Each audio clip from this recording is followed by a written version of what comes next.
Welkom by ons video oor die belangrikheid van rekeningkundige inligting. Ons sal ondersoek hoe dit verskeie gebruikers dien en hulle help om ingeligte besluite te neem oor 'n maatskappy se finansiële gesondheid en toekomstige prestasie.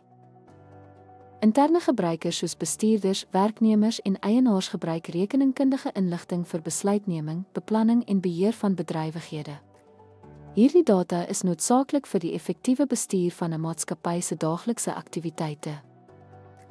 Eksterne gebruikers, insluitend beleggers, krediteure en regulerende liggame, is afhanklik van finansiële state. Hierdie dokumente help hulle om 'n maatskappy se finansiële posisie en prestasie te beoordeel, wat hul beleggings en leningsbesluite rig.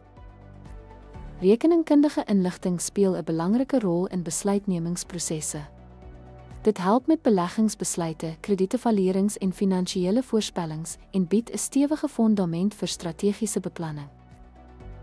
Regsnakoming is 'n ander kritieke aspek van rekeningkundige inligting.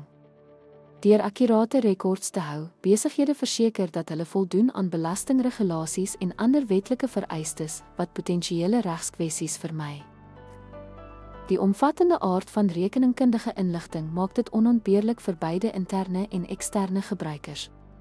Dit ondersteun effektiewe besluitneming, wetlike nakoming en strategiese beplanning, wat bydra tot 'n maatskappy se algehele sukses. Verstaan die gebruikers en gebruike van rekeningkundige inligting beklemtoon sy betekenis in die sakewêreld. Dit is nie net help met operasionele bestuur, maar verseker ook deursigtigheid en verantwoordbaarheid in finansiële verslagtoening. Dankie dat u ons video oor rekeningkundige inligting gekyk het. Ons hoop dat u nou die noodsaaklike rol daarvan in besluitneming, wetlike nakoming en strategiese beplanning vir verskeie gebruikers waardeer.